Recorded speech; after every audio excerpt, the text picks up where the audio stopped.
നഗരത്തിലെ അഴുക്കുചാലിൽപ്പെട്ട് ഒരാളുടെ ജീവൻ പൊലിഞ്ഞ വിവാദത്തിലും നെഞ്ചു വിരിച്ചു നിന്ന വിമർശനങ്ങൾ ഏറ്റുവാങ്ങി തിരുവനന്തപുരം മേയറും നഗരസഭയും. ശുചീകരണത്തിലെ അനാസ്ഥയുടെ പേരിൽ റെയിൽവേക്ക് മേൽ കുതിര കയറാൻ ആര്യ രാജേന്ദ്രൻ ശ്രമിച്ചതാണ് തിരിച്ചടിച്ചത്. നഗരസഭയുടെ വീഴ്ചകൾ റെയിൽവേ അക്കമിട്ട് വിശദീകരിക്കുന്നതിലേക്ക് എത്തിച്ചത് അതാണ്. മുൻപെങ്ങുമില്ലാത്ത വിധം പ്രതികരിക്കേണ്ട സാഹചര്യത്തിലേക്ക് റെയിൽവേ എത്തിച്ചു. KSRTC ബസ് നടുറോഡിൽ തടഞ്ഞിട്ടുണ്ടാക്കിയ വിവാദത്തിന് ശേഷം ജാഗ്രത പാലിക്കണമെന്ന CPM ജില്ലാ നേതൃത്വവും മേയർ ആര്യ രാജേന്ദ്രന് മുന്നറിയിപ്പ് നൽകിയിരുന്നു. എന്നാൽ വീണ്ടും ചില പരാമർശങ്ങൾ പരിധി വിട്ടു. ആര്യയുടെ കരച്ചിലും അത് കണ്ടു ചിരിക്കുന്ന CPM പ്രവർത്തകരുടെ ചിത്രവും പുറത്തു വന്നതെല്ലാം വിവാദത്തിന് പുതിയ തലം നൽകി. മാലിന്യ പ്രശ്നം മേയറുടെയോ ഇപ്പോഴത്തെ നഗരസഭാ ഭരണത്തിന്റെയോ ബാധ്യതയായി ആരും കാണുന്നില്ല. കാലാകാലങ്ങളായി നഗരം നേരിടുന്ന പ്രശ്നം തന്നെയാണ് അത്.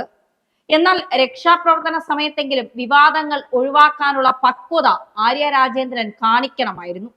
അതിനുശേഷം എല്ലാം ചർച്ചയാക്കാമായിരുന്നു. റെയിൽവേ നിരന്തരം കുറ്റപ്പെടുത്തിയ നടപടിയിലൂടെ നഗരസഭയ്ക്ക് ഉത്തരവാദിത്വമില്ല എന്ന് വരുത്താൻ മേയർ ശ്രമിച്ചെന്നാണ് വിമർശനം.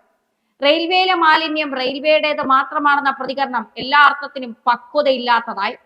ഒടുവിലെ തകരപ്പറമ്പിലെ മാലിന്യത്തിൽ ജോയിയുടെ മൃതദേഹം അടിഞ്ഞത് തീർത്തും കരുതലില്ലാത്ത രക്ഷാപ്രവർത്തനം എന്ന ചിത്രം പൊതുസമൂഹത്തിൽ എത്തിച്ചു.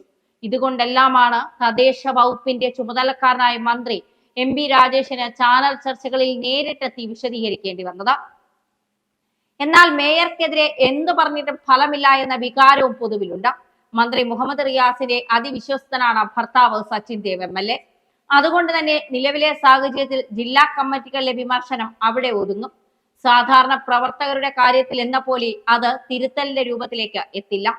ഇത് തലസ്ഥാനത്തെ പ്രധാനികൾക്കെല്ലാം അറിയാം.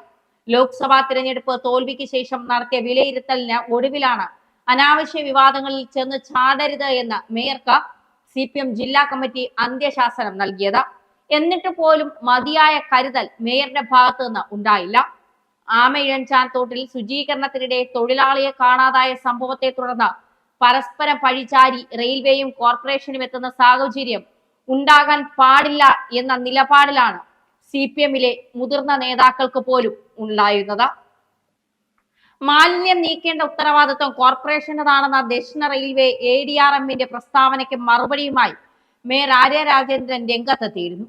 ആമയിഴഞ്ചാൻ തോടിന്റെ റെയിൽവേയുടെ ഭാഗത്തുള്ള മാലിന്യം നീക്കം ചെയ്യാൻ അനുമതി ചോദിച്ച് റെയിൽവേക്ക് കത്ത് നൽകിയിട്ടില്ല എന്നും മാലിന്യം നീക്കാൻ റെയിൽവേക്ക് നോട്ടീസ് നൽകുകയാണ് ചെയ്തതെന്നും ആര്യ പറഞ്ഞിരുന്നു. റെയിൽവേയിൽ നിന്നുള്ള മാലിന്യമല്ല കനാലിലുള്ളതെന്നും റെയിൽവേയുടെ മാലിന്യം മറ്റ് സംവിധാനങ്ങൾ വഴിയാണ് നീക്കം ചെയ്യുന്നതെന്നും വിജയന്മാർ നേരത്തെ പറഞ്ഞിരുന്നു. മാലിന്യം നീക്കം ചെയ്യേണ്ട ഉത്തരവാദിത്വം റെയിൽവേക്കില്ല എന്നും അത് കോർപ്പറേഷന്റെ ചുമതലയാണെന്നും അവർ നിലപാടെടുത്തു. നഗരസഭയുടെ ഭാഗത്തു നിന്നാണ് മാലിന്യം മുഴുവൻ ഒഴുകിയെത്തുന്നത്.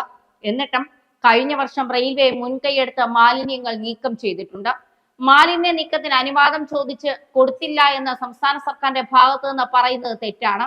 അവർ ചോദിക്കുമ്പോഴെല്ലാം അനുമതി നൽകിയിട്ടുണ്ട്, ഇപ്പോഴും തയ്യാറാണ് എന്നെല്ലാം റെയിൽവേ നിലപാട് തുറന്നു പറഞ്ഞതും തിരിച്ചടിയായി. ഇതെല്ലാം നഗരസഭയും മേയറും ചേർന്ന് ചോദിച്ചു വാങ്ങിയതാണ് എന്നാണ് പാർട്ടി തലത്തിലുള്ള വിലയിരുത്തൽ.